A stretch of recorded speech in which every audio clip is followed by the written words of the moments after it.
the elixir of life, we call. The water chakra or the water cycle existed in nature forever. When we tampered with nature, when we broke this cycle, we created disasters. We have seen a Cape Town in front of us. We have seen a lot of disasters in terms of drought and floods. We hear this year after year. We are even talking about the Earth's axis being shifted because of overmining of groundwater. India is the largest extractor of groundwater in the world. More than 50% of our population is going to face a water crisis in the next 20 to 25 years, which is not too far away. So there is an urgent need to build back the water chakra.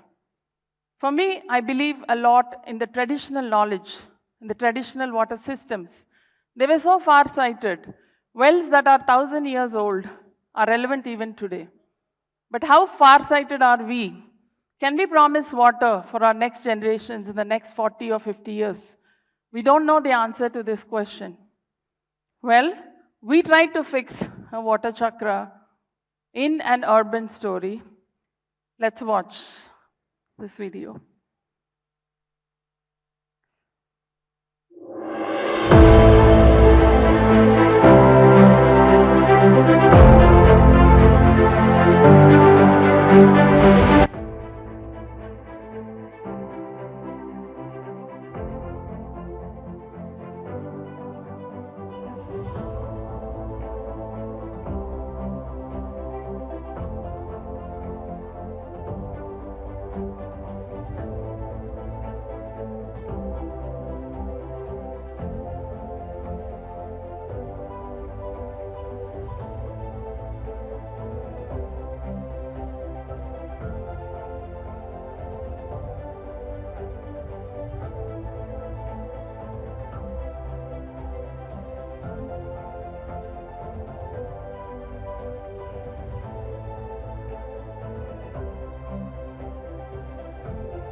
Thank you for all the appreciation.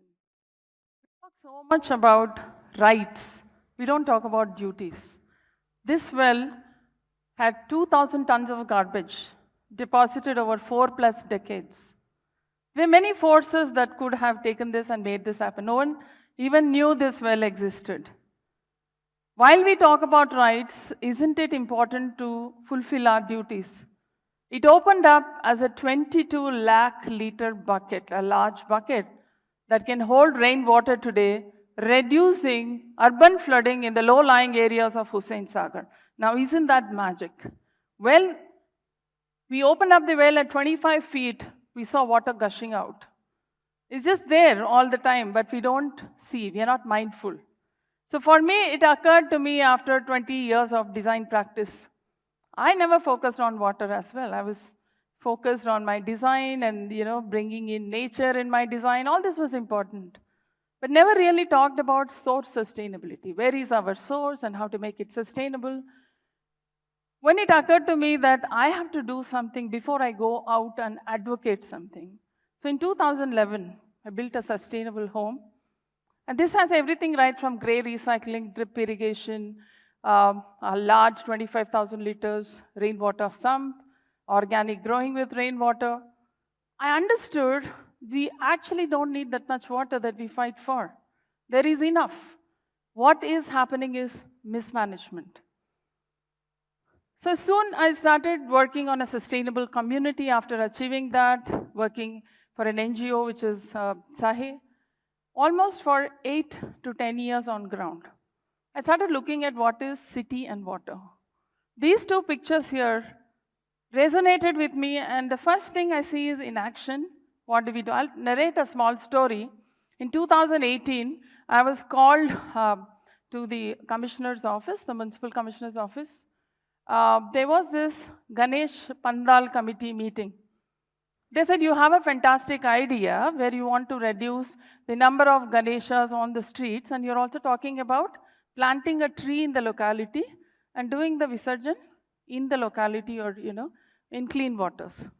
Now, can we advocate this idea? Please come and talk to the Pandal committee. So I was super excited. I took a model with me. When I went there and started talking about it, there was so much commotion. They're not even ready to hear. Many people started telling, Meeru Dharmaniki Vitarikanga Matladutunnaru, means you're talking against the religion. Does religion say that you pray your God, invoke energies in it and leave it back in sewage waters? That is not our tradition. So then I had to go to Chinna Jiyar Garu and I asked him, is it okay to change our thought process or change or tweak what we do as traditions so that we don't do this massive destruction in nature? He said, anything that destroys nature, there's no divinity in it. There is no God there. It's perfectly fine. You can do it. So that day, I was escorted out with policemen behind me because they were scared. The deputy mayor said that they were, they might attack you. So that when I saw that day I decided, I'm not going to work at a macro level, but I'm going to build a change from the micro level, from the grassroots level, where everybody talks about this change. I'm not going to go and advocate something or awareness to people who don't want to hear me. But I will advocate this change at the grassroots level and start working at a block level. See, those days, the Ganesha festival itself was zero waste. The mud, the silt that was taken and then put back into the rivers, it was a cleansing of the rivers. The Batkama itself, the festival of flowers, it was cleansing of the rivers, cleansing of water bodies. That day the population was lesser. We put fewer Batkamas, fewer Ganeshas. Today, we dump thousands of Batkamas and we clog the water bodies. So I thought we should rethink this process and how to introduce a change without confrontation. This is something I experimented in one of these stepwells we restored in Narayanpet. 3,000 people turned for this event, and thanks to Ananda Shankar, she always supports my initiatives, and few of our students danced at this well. You see those coracle boats, we got them from the Krishna River. Harichandana was a collector then. She's a very good support from the government for us. So I said, let's put the Batkamas in the boats and float them, right? It's easy to take it back. And believe me, all the people who came, no one complained. They were so happy to see diyas in the boats. We put some lights. We allowed them to put the, there were boatmen who were taking and putting them on the, so they were sitting on the steps and marking which was their Batkama and that. It was such a beautiful event. Then I thought, without confrontation also this can be done. And huge Batkamas, we made it like a selfie point in that village, not to put it in water. So tweaking our ideas a bit, thinking a little differently, thinking out of the box can help us. Now fixing one block at a time. Now when you work at a micro level, this is again a very traditional understanding or knowledge that communities managed water in those days. So what if a small community, today it could be hospital, institution, community, Goshala, it could be a mix of communities in that block. But what if we get these people together and make them to manage their water? This seemed like a plan. And I started working on the first block. We divided Hyderabad into 98 smaller blocks. And the first block, which is the Kondapur Masjid Banda block, about 10 square kilometer stretch. It can affect the lives of a few lakh people if something good happens. If the catchment is clean, there's clean water in the ground. If good water is captured within communities, within institutions, then there's nothing called urban flooding. With climate change, it will bring a lot of rain. But if we create systems first in our own homes, we can make this change. So advocating in schools, institutions, hospitals, hotels adopted it, temples adopted it. We made 40 common area injection bores. We simply tried to manage water in a locality. And this worked beautifully. There was a masjid. Now, India is a diverse nation. If we didn't talk about every community, then we are not talking about Bharat. A masjid came forward. Now, I don't know, honestly, it was not fear, I think, but I don't know how to work with this community, but I've never worked with them. So I just walked in one day, talked to a few elders, and I said, look, I want to make this well happen. Gachibowli is known world over, and it is known after this humble well. I really want to restore it. Can I get a letter from the masjid? And to my surprise, instantly they all agreed. We will support you, we will, though the restoration process that happened, every day was like on pins and needles. There were so many rules to follow. But at the end of the restoration, the Masjid Sadar came and told me, I do a 2-minute prayer for you on Fridays, for your family. That was, it really touched me. I mean, so when you look at people as people, everyone can turn around. We have to take everyone along was the learning. There was a Goshala, about 2,500, 3,000 cows. They do great work, but they were buying tankers. They had 3 wells, so we supported. We got funding. We restored the wells, and today they are tanker-free. So, and simply all of their rooftop sheds, we connected back to the wells. So we made it circular. Now, in urban scenarios, we need to think differently. This was a 150-meter stretch of garbage. We created a rain garden out of it. There was a broken well, a completely dilapidated well. We brought it back, and today, it serves as a storm management tool, saving more than 16 million liters of water in that catchment. That was nothing but a garbage stretch. And through COVID, we found this round well. And it's become, so I found another smaller attached well that was not, it was completely crusted. So we made an interesting amphitheater. Why all these things around it? So that we create an engagement for people with water. Today, because you've become a tap and tanker community, we don't care for our sources. We don't connect with our sources. This is the case even in the districts. So this is the Narayanpet stepwell. It took a few months working with the collector, working with the communities, figuring out where the funds will come from. The collector helped in a very big way. And I curated a whole cultural event. I thought in the district, what would you do? You cannot do a tourist plaza. But what is it that they can engage? Maybe their festivals, a cultural heritage center, bringing back their cultural, their folk, their art and craft. Everything can happen around this. I didn't believe when few thousand people turned up, but what it has done, this is the third year now. Every event, every festival now happens around the Baaram Baavi. And it's such a celebration of thought that this is actually working. Every few months, government cleans it up. They have an event and they celebrate a lot of events around this. And people are looking forward to be part of the Batkama event here. Now, this is the video you saw, right? The Bansilalpet stepwell. This is how it was. So, traditions have not changed.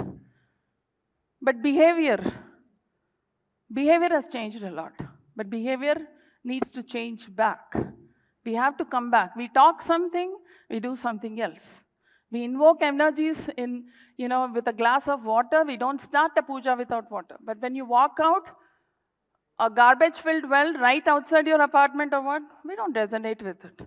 It doesn't connect with it. So what is tradition really to us? Why are we so double standard when it comes to water? So engaging and enabling communities, bringing that conversation, and there's such a diverse conditions. So how do we bring it back with art? Believe me, I've been able to connect communities with art, painting, their cultural dances. These things have brought communities together even today. So this is a tool that we use. The challenges, there's a Ganesha temple built right on top of the well. So I had to negotiate with them. There was a sewage line under the temple. That was my trump card. I said, I will make the government remove that. Can you help me move the Ganesha temple? Because I want to save the well. On the other side was a different problem. 6 times the boundary wall of the Bansilalpet was pulled down. 6 times. Every day we build it. In the night it's gone. Next day we come back. 85-year-old gentleman tells me, Humko parking chahiye, pani nahi chahiye. How do you negotiate with this kind of thought process? आप 10 feet अंदर ले लीजिए. I said 10 feet नहीं, 1 square inch भी हम नहीं देंगे. आज तक कोई नहीं था, आज हम है. So there are a lot of negotiations. You see there's government transformer on top of the big arch of the stepwell. That means they have given away. They've just almost said that, okay, this is never going to be opened up. It was a huge task moving the transformer. But how the government came along and supported a 1/4 square kilometer development around the stepwell in 10 months was phenomenal. Everything we pitched to them, a tourist plaza, a walkway, the electrical poles underground, anything we pitched happened. So it was a beautiful result of the efforts that we could showcase. Now, replicating this traditional wisdom, simply community management, water management, in a locality, there are lakes, there are wells, there are common area rainwater harvesting, and different institutions, residences, or all kinds of typologies of buildings. So bringing it back with traditional wisdom. I got a call one day from the Rastrapati Bhavan that there are 3 wells in Rastrapati Nilayam, and today we are restoring those wells. What a beautiful thought that the first citizen, the president of the country, is going to advocate water conservation. I said, why only 3 wells? Let's look at making the 75 acres water resilient, because even the Rastrapati Nilayam buys tankers. From next year, they will not buy tankers. So this is the Bikaner stepwell. We are working with 9 different districts working towards restoration of 25 wells today. This is how the government will resonate if you work with the government. Many people say, oh, you work for the government. I say, I work with the government. Because scale will happen only when you work with the government. So I don't confront. I work with them. There are a lot of issues, well, we'll figure it out. So these are wells. These are a lot of projects coming. It's very interesting how corporates are coming together. Institutions are coming together. Today is not a challenge. When I started Bansilalpet, I started with 1 lakh rupees. And it was crowdfunding that took me here. And today, there are corporates waiting to give even 2 crore rupees. That's because they trust the change. They see the impact. Thank you so much. Please respect water and please take this rainwater harvesting as a duty and not a choice. Make it happen in your own homes. Thank you.